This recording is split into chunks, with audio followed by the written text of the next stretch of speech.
woods and hungry. I spend every Sunday just living good.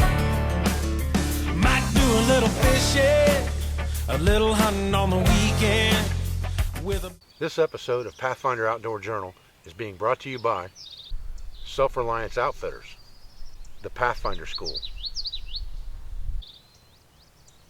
Duluth Pack, Battle Horse Knives, Short Lane Arms, Lansky, Survival Resources,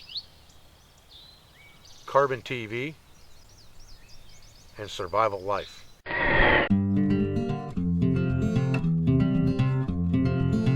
From hunting to fishing to camping to survival, Self-Reliance Outfitters has the quality outdoor gear to help you and your family make the most of your next outdoor adventure.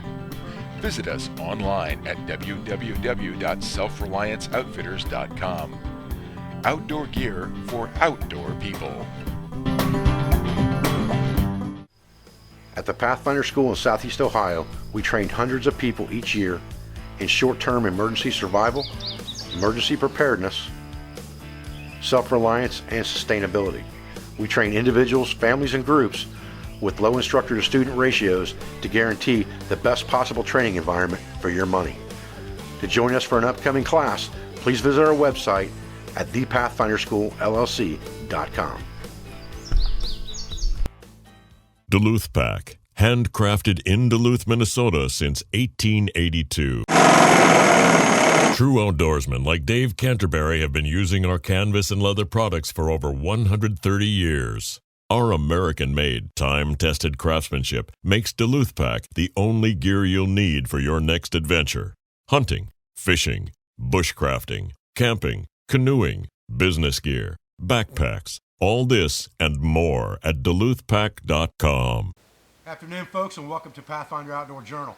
I'm Dave Canterbury, lead instructor and co-owner here at the Pathfinder School, located in Southeast Ohio at the base of the Appalachian foothills.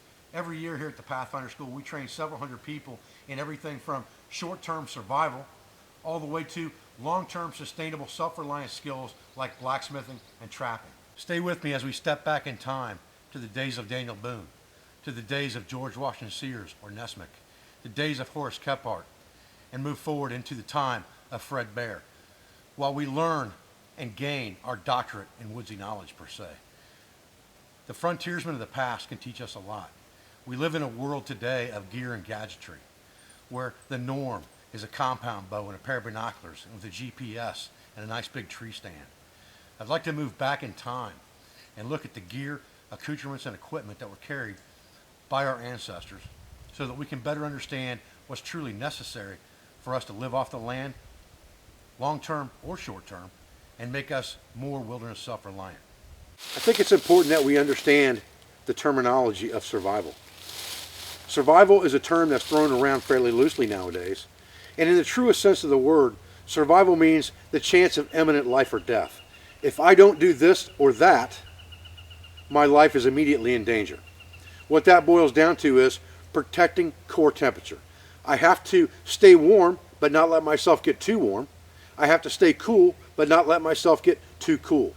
And that's the important aspect of survival that we need to understand right off the bat, because everything encompasses core temperature control. In a looser term, the word survival can also mean living off the land day to day to affect your survival needs over time. Things will change over time. In the immediate sense of the word, we have to protect our body's core temperature. Lots of things go into that, including water, including food, including shelter, including fire. But in the longer term sense of the word, we also have to provide constant water, constant food, medicine, self-aid, shelter, longer term. All of those things encompass a longer term sustainability or self-reliance. And that's what I want you to understand. Our forefathers, our ancestors, were very good at understanding what it took to become wilderness self-reliant. And that's what I want to talk about with you today. So I think the first thing we need to discuss in this series is we need to discuss what I call the 5 C's of survivability. And if you look back in time, even further than Daniel Boone, if you look back to Otzi the Iceman, who was frozen in the Swiss Alps when he died 3,500 to 5,000 years ago, during the beginning of the Copper Age. He had 5 items on him that were common to all of the other people throughout history that we're going to look at. Those 5 items are a cutting tool, a combustion device for making fire, some type of cover element to be able to effectively keep yourself away from the weather and provide a microclimate of warmth, a container that he could carry water over distance, disinfect his water, or that he could make medicines or food in, and then cordage. And cordage is very important because cordage helps affect a lot of other things, and cordage is very difficult to make in mass quantity off the landscape without a great amount of time expenditure. And that's the importance of these 5 items more than anything else, is that they are all difficult to reproduce from the landscape. They take a certain specialized material and a certain specialized skill set in order to reproduce them properly, depending on the environment you live in. So these 5 C's we're going to discuss in depth, one at a time.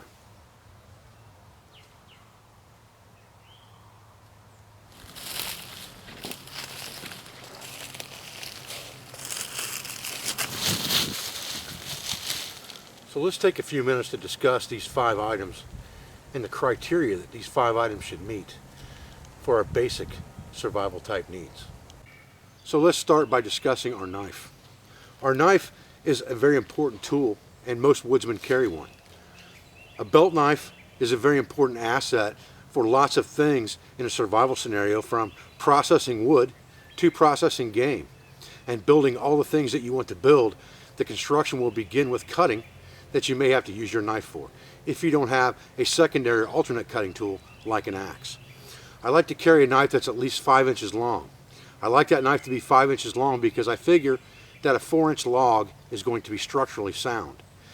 If I'm going to have to baton this through something to cut a tree down that's 4 inches, or to split a piece of 4-inch wood, which is plenty large enough to be fuel for my fire, then I want something hanging out the other end once this knife gets buried into that log. I can also use a wooden wedge to split that down with, and we'll talk about that later as well. But if I'm batoning my knife, I want something sticking out the front end. That's why the 5 inches is so important. Anything over about 6 inches becomes more of a chopping type device, and you don't have as much fine carving control. Anything less than 4 or 5 inches, anything less than 5 really, is going to be too small for some of the tasks you may need it for if it's the only cutting tool that you're carrying. It needs to have that 90-degree hard spine on it. What I mean by that is it can't be rolled over on that edge to give you comfort when you're pushing down on it with your thumb. It has to be a hard 90-degree spine so that it will readily remove material from a ferrocerium rod for fire starting, and we'll talk about that in just a few minutes. It should be a high carbon steel, non-stainless, unless you're on a coastal area where stainless is very important. High carbon steel will give you more flexibility in that it will be easier for you to sharpen in the wild. It will also give you the ability, if it's hard enough, to strike a flint rock or stone or chert or something like that off the back of your knife and drive sparks from the back of your knife as an emergency fire starting backup. We want this knife to be non-coated. We don't want some type of powder coating on this knife. Again, because we need to be able to use this spine both for scraping and for a striker. So we don't want anything coating this knife that's going to prevent that from happening. And then we want this knife to be full tang, and that means that it's one solid piece of metal with the handles bolted to it, or the scales pinned or bolted to the metal. That way, if something happens to these handles, we still have the full length knife, and we can just wrap it with something to make a comfortable handle. But if we don't have that full tang, and we have a rat tail tang, or just a smaller piece of metal going back into the handles, and we break that knife, our breaking point generally will be at the big end of the handle area here, and that's going to considerably shorten our blade if we have to tie this to a stick to enable it to be still used as a knife or a cutting tool of some sort. So those are the criteria I look at when I'm looking at a blade that I'm going to carry on my belt. Let's next discuss combustion for a moment. The most modern tool that we have available to us today for a reliable fire starting implement is the ferrocerium rod, also known as the ferro rod. This is a fairly large ferro rod. You can get them in many sizes from very small to fairly large. This one is about 4 inches by 1/2 inch, and I would suggest that you carry the largest rod you're comfortable carrying because you want that maximum surface area when you're striking it with your blade to remove the maximum amount of material that you can from the rod. And that's the important understanding, is that The way a ferrocerium rod works is it's made of multiple metals that will burn readily when you combine the friction of removing the material with the material that becomes the fuel with oxygen in the air, which makes that material combust. And it will burn at 5,000 degrees or thereabouts when it comes off the end of this rod. So the more material that you can remove, the more sparks or the more hot molten material you're going to have landing in your would-be fire or tinder bundle or bird nest. And that's an important thing to understand, and that's where that 90-degree spine on that knife comes in, because you really want that thing to be able to drive material off the end of this rod without a whole lot of effort. And if you've got this rod and you understand the materials around you, your resources, and you have the correct blade or the correct striking device for this rod, you should just about be able to start fire in any weather condition.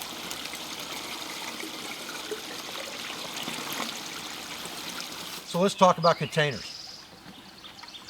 The criteria for a good container is, number one, that it's made of metal. It needs to be able to withstand the flames of being put in the fire.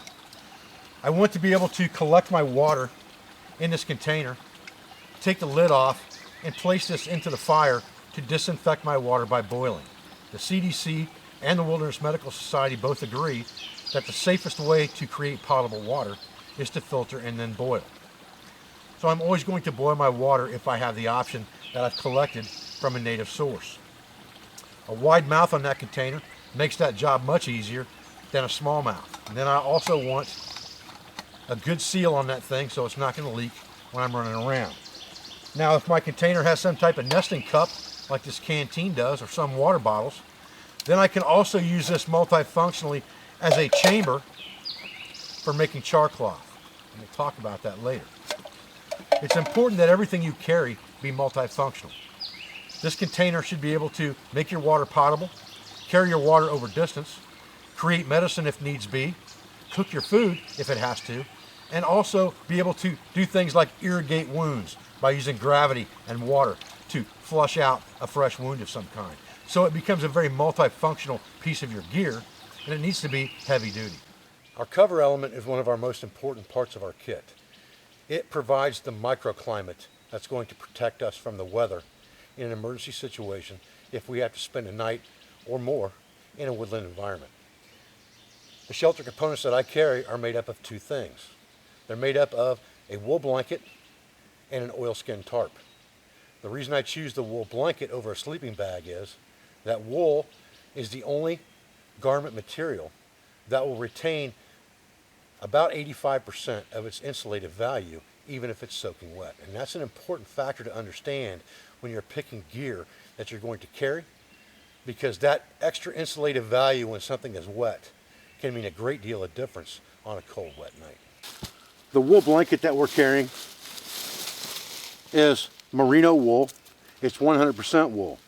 It's important to understand that 100% wool is what you're looking for, because that's going to retain the insulative value even if it's wet. Combinations of wool are going to give you lesser retention of insulation. So 100% wool is important. This blanket is fairly lightweight. It's more of a 3-season type blanket. If it were winter, I'd be carrying something heavier weight, like a Hudson Bay weight or a thick, heavy wool blanket. This one's a little thinner. I have my axe tucked into it, and I have it rolled up on the bottom of my backpack. This is a queen size blanket. That is the other important criteria besides 100% wool for this blanket, is that it needs to be queen size so that I can basically roll into this blanket and create multiple layers of cover to trap warm air between the layers and keep myself nice and warm and nice and dry if the weather were to drop, even in a early spring or fall time environment. As far as the main cover element, or your tarp, you could choose to use this in bedroll fashion on the ground, or you could choose to set it up into a shelter configuration. And mine is just rolled up, basically tacoed into my bag, and my water bottle sits inside of it. It's an 8 feet by 8 feet piece of oilskin cloth that has tie-outs. It has 16 tie-out points sewn into it. It's very lightweight. I think the weight of this total is about 4 pounds for this 8 by 8 tarp. But again, oilskin is going to give you maximum protection, better than sil nylon of any kind. It's also going to give you that better durability that you're looking for. The smaller your kit becomes, the easier it is for you to carry single items that may weigh a little bit more. If I'm only carrying 5 to 10 items in my kit, I can stand for them to be a little heavier than if I'm carrying 25 or 30. The last piece of the 5 C's of survivability is cordage. Cordage is important for bindings, lashings, for building lots of things that will help you affect survival, both short-term, medium, and long-term. And the only criteria for this cordage really is that it can be broken down into smaller fibers. So it needs to be a rope type cordage that is woven from at least 3 strands. This is number 36 Tarred Mariner's Bank Line. It can be broken down into 3 smaller fibers. Number 36 is about 320 pound test, and you get several hundred feet of it on a 1 pound roll.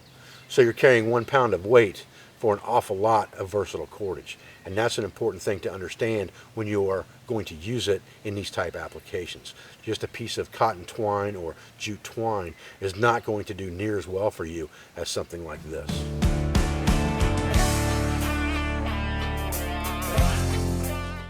Battle Horse knives are heirloom quality knives, built for the outdoorsman by outdoorsmen. With years of experience, Battle Horse makes the best quality knives on the market today and stand behind their knives with a 100% lifetime guarantee. From the PLSK Scout to the Trapline Companion to the Nesmic and everything in between, Battle Horse can make a knife to fit your needs. Whether I'm hunting, fishing, trapping, or just recreational camping, a Battle Horse knife is always on my side. And short lane arms with sub-caliber adapters, they make your single shot 12 gauge shotgun a one and done for your hunting arsenal. With everything from rimfire cartridges in 22 long rifle to 17 HMR to center fire pistol cartridges in 38 caliber to 45 ACP. The greatest versatility with the short lane arm sub-caliber adapter is in the 8-inch rifle adapter models. You can match your sidearm to your 12 gauge shotgun with an 8-inch rifle adapter to make it even more versatile than a shotgun alone. Hi, I'm John McCann from Survival Resources. We specialize in custom survival kits, all the components necessary to build your own survival kit, and emergency preparedness products. Check us out at survivalresources.com.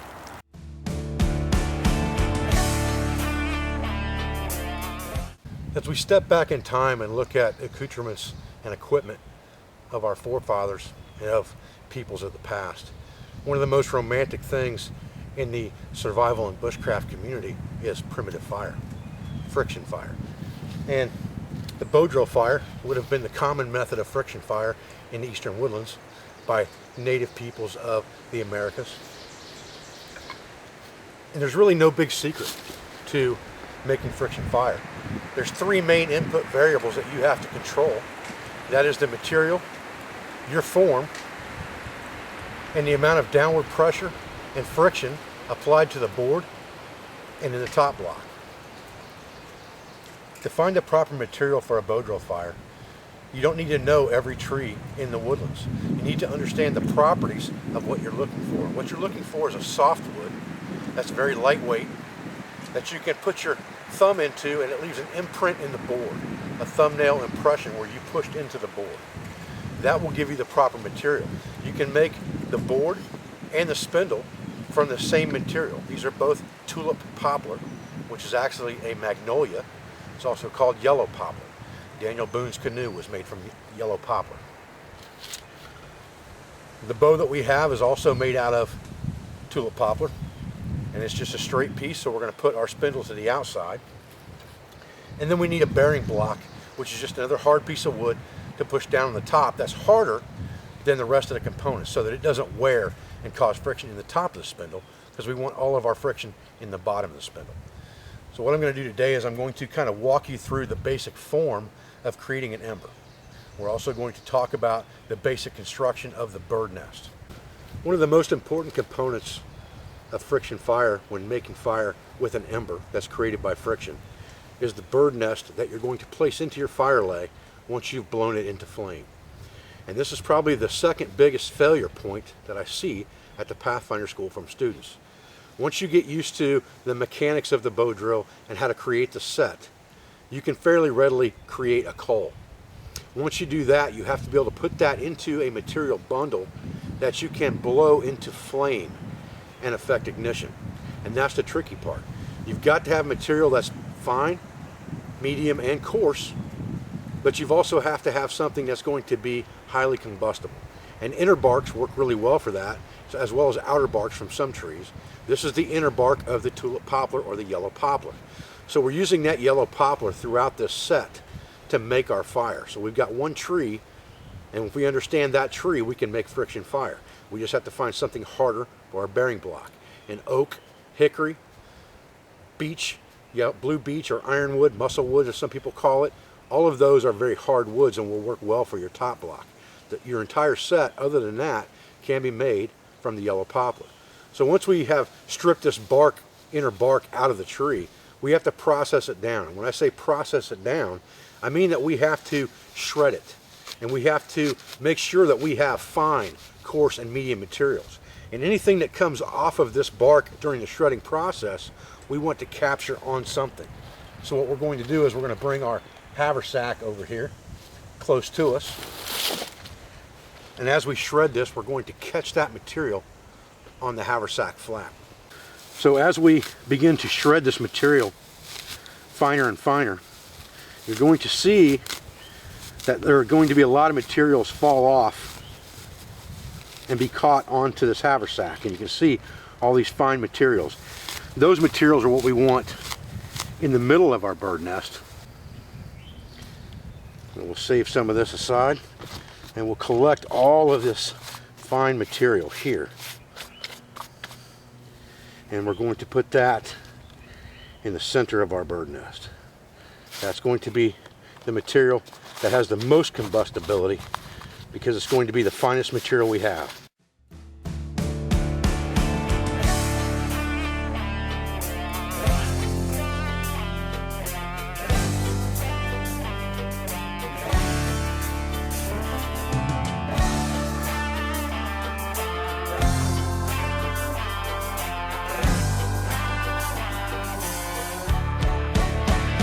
Hey, I'm country, backwoods and hungry. I spend every Sunday just living good. Might do a little fishing, a little hunting on the weekend. With a bow I'll be sneaking back in the woods. A little bit crazy, every now and then maybe. Like to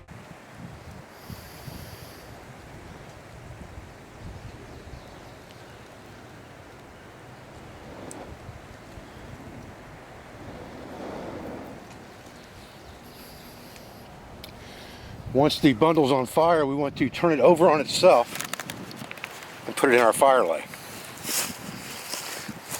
As we walk through the past, we're going to notice the commonality of the 5 C's within the kits of our ancestors. Beyond that, the one commonality will always be a way to secure food, a way to secure meat.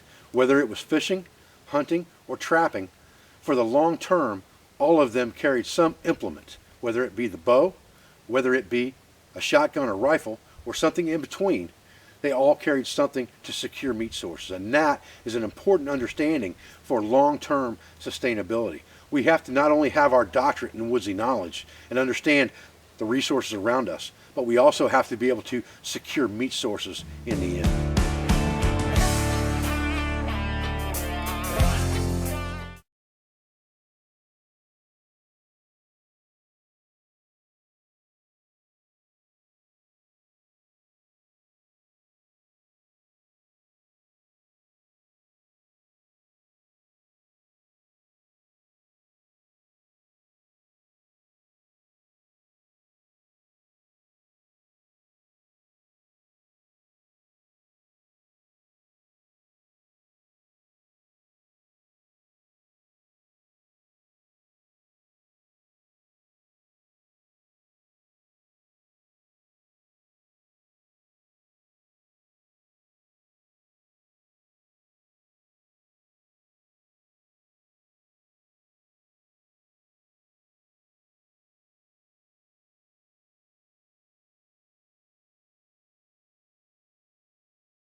This week's survival tip on Pathfinder Outdoor Journal is brought to you by Carbon TV. On this week's outdoor survival tip, we're going to talk about the proper use of the ferrocerium rod. Stay tuned. Our first step in proper ignition is to understand the material that we're trying to combust. We need to use something that's highly combustible, that's dry, and has lots of fine fibers and surface area to catch our molten sparks coming from the ferrocerium rod. Once we have that under control and we have a proper nest of material or a proper bundle of that material, we can lay that aside. Then we need to understand that we have to have a sharp 90-degree edge on something harder than the rod. That could be our knife, that could be some type of designated striker, or that could be some piece of glass or rock that's harder than the metal in this rod. And glass, quartz, flint will all work for that purpose. The next thing that we need to understand is we want to pull the rod toward us with the sharp edge of our striker against the rod, like this. We don't want to move our knife and push into our tinder bundle. We want to anchor ourselves well and pull against our striking device.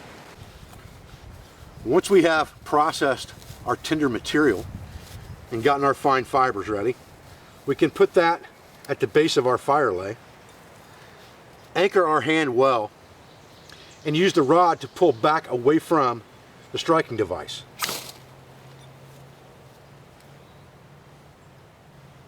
That will give us almost instant ignition.